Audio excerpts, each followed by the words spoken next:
समान नागरिक संहिता कानून पास हो गया तो जो ये बांसवाड़ा और डूंगरपुर में हमारे जो लोकसभा सांसद चुन के गए हैं, जो यहाँ के विधायक हैं, यहाँ के मंत्री हैं, अगर समान नागरिक संहिता कानून लागू हो गया तो वो चुनाव नहीं लड़ पाएंगे।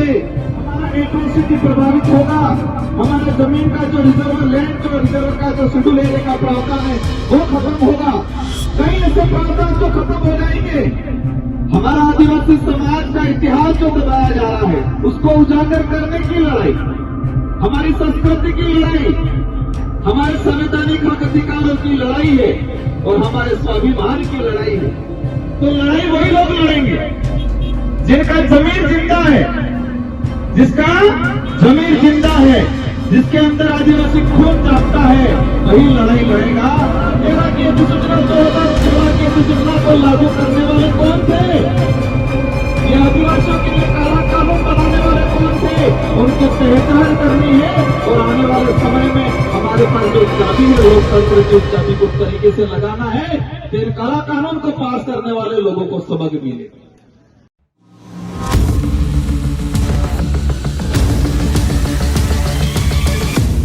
1500 से ऊपर बिलों को मारा गया था, उनके वंशज के रूप में हम आज एकत्रित हुए हैं और जो शहीद हुए हमारे वीर महापुरुष, जिन्होंने अपनी जान गंवाई, उनको उनके जो सपने थे, उनका जो उद्देश्य था, हम सब मिलकर पूरा करने की कोशिश करें।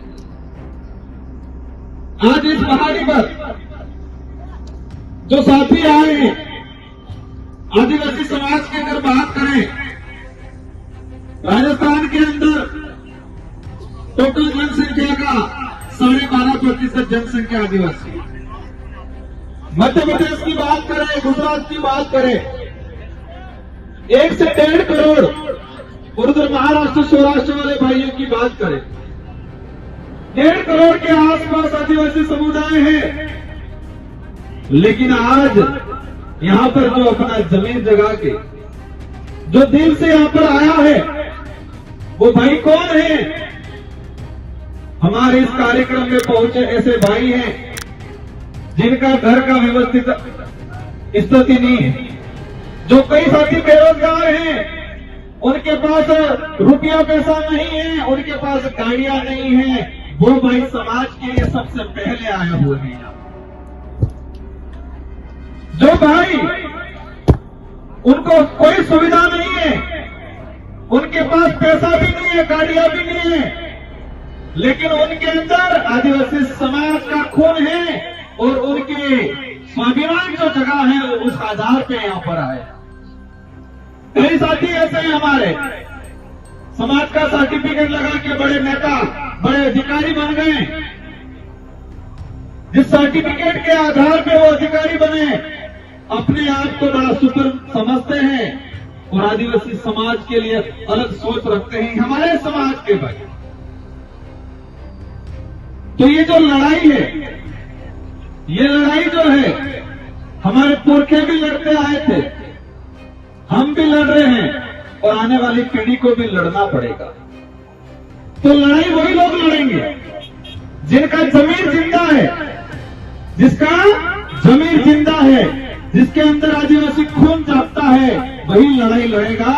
इससे ये साबित होता है कि जो पैसे वाले और गाड़ियों वाले वो लड़ाई नहीं लड़ेंगे। देश का इतिहास उठा के देख लो, कोई भी आंदोलन हुआ है, किसी भी आंदोलन में अमीरों ने आंदोलन किया और जीते, अमीरों का आंदोलन कभी सुना? कोई भी समाज हो जो धरातल से जुड़ा हुआ है, जो समाज की भावना रखता है, वही व्यक्ति आंदोलन करता है। तो मैं आप सबको खूब खूब दिल से धन्यवाद देना चाहूंगा। आपके अंदर समाज की जो भावना है, आपके अंदर जो समाज के प्रति जो जागृति आई है, आप चाहते हो आने वाली पीढ़ी सुरक्षित रहे, इसी अनुरूप आप आए और ये कारवां बढ़ता रहे।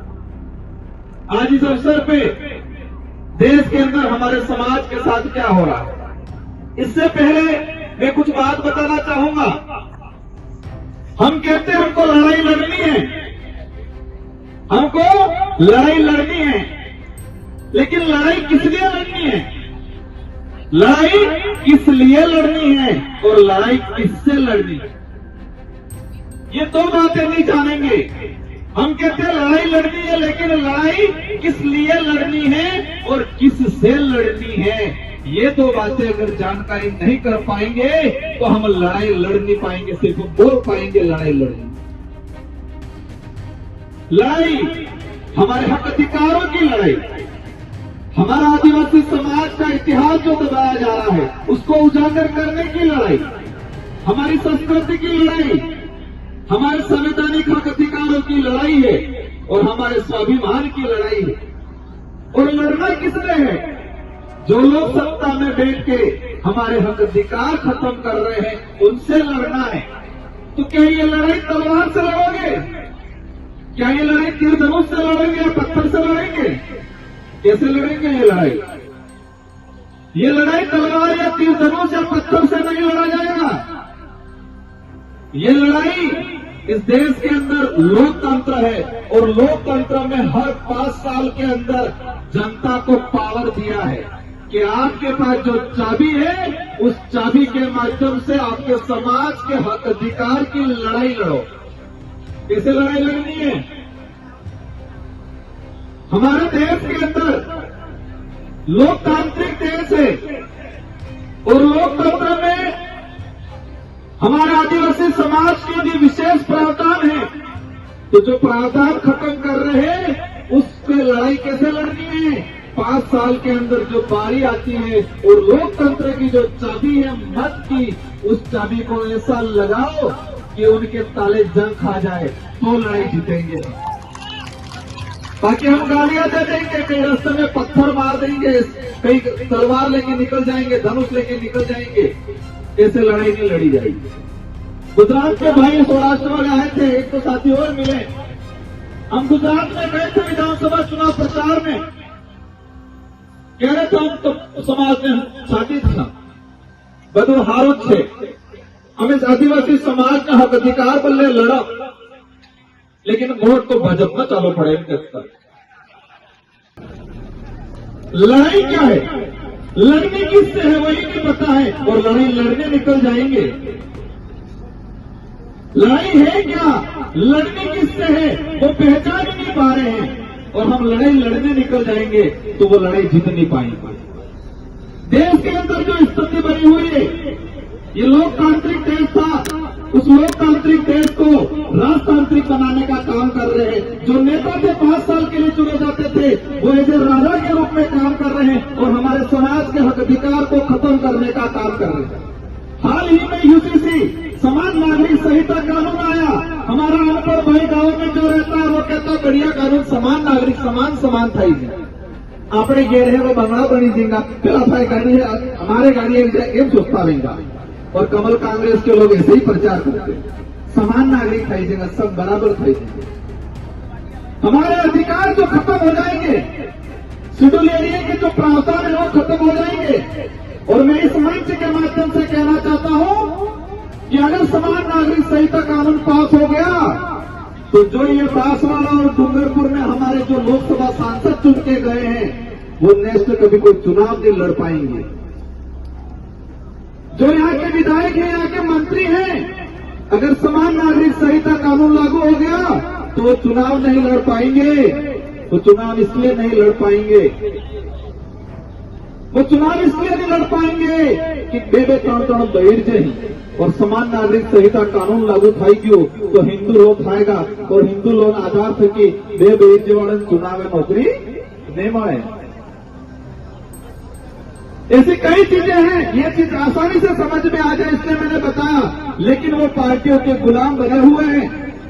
समान नागरिक संहिता कानून अगर आ गया, हमारा एट्रोसिटी प्रभावित होगा, हमारा जमीन का जो रिजर्व लैंड जो रिजर्व का जो शेड्यूल एरिया का प्रावधान है वो खत्म होगा। कई ऐसे प्रावधान तो खत्म हो जाएंगे, लेकिन हमारे भाई पाड़े में लड़ाई, खेतरा में लड़ाई, गांवों में कादिर में लड़ाई, में समझता तो पीली लड़ाई का कार्य जंगा। बाबर जी ने काफी कसमें दिलाई है, मैं आपको इनमें जोड़ना चाहूंगा। अगर सच में समाज की भावना रखते हैं तो अपने पड़ोसी भाई से, अपने गांव वाले भाई से लड़ना बंद करो। छोटी छोटी बातें नजरअंदाज करो। हमारी मुख्य लड़ाई उनसे। हम अपने ही भाइयों से लड़ते रहेंगे, वहां कब जाएंगे? और दूसरी चीज, हमारा आरक्षण की विशेष लड़ाई है। और राजस्थान के जो साथी आए हैं बिल प्रदेश के, उनसे विशेष अनुरोध है कि आने वाले ये कुछ समय में हमें ऐसा कार्रवाई इकट्ठा करना है, ऐसा कार्रवाई खड़ा करना है कि राजस्थान की सरकार को पता तो चल गया है उसको कि हमने आदिवासी युवाओं के साथ गलत काम किया है। 2013 की अधिसूचना, 2016 की अधिसूचना आदिवासी समाज के लिए काला कानून है। इसको मैंने कई बार कहा है। और इस 2013 की अधिसूचना, 2016 की अधिसूचना को लागू करने वाले कौन थे? ये आदिवासियों के लिए काला कानून बनाने वाले कौन थे? उनकी पहचान करनी है। और आने वाले समय में हमारे पास जो चाबी है लोकतंत्र की, उस चाबी को तरीके से लगाना है। फिर काला कानून को पास करने वाले लोगों को सबक मिले। अगर ये लड़ाई नहीं लड़ पाते हैं तो हम ऐसे एकत्रित हो जाएंगे, बेचारी के एकीकरण भी हो जाएगा, लेकिन हमारे समाज के हक अधिकार खत्म हो जाएंगे, शेड्यूल एरिया खत्म हो जाएगा। सोलह की जनता, 84 की जनता को धन्यवाद देता हूं कि आदिवासी इलाके में पहली बार सही मायने में लोकतंत्र स्थापित करने का काम किया उन्होंने 2018 में, और अच्छे अच्छे के ताले लोग कर दिए। आप लोगों की भी बारी है। आदिवासी इलाके के अंदर पहली बार सही मायने में लोकतांत्रिक जो व्यवस्था है उसको 84 और सागवाड़ा की जनता ने लागू किया, और अच्छे अच्छे के ताले बंद हो गए। अब आपकी बारी है, एमपी वालों की भी बारी है। गुजरात में બધું છારો છે મિલ લીજો ને પહેચાની લીજો તમારું દુશ્મન કોણ છે। તો બધું છારો છે ને बड़ा प्रधान। अगर सच में समाज की भावना रखते हैं तो अपने पड़ोसी भाई से, अपने गांव वाले भाई से लड़ना बंद करो। छोटी छोटी बातें नजरअंदाज करो। हमारी मुख्य लड़ाई उनसे। हम अपने ही भाइयों से लड़ते रहेंगे, वहां कब जाएंगे?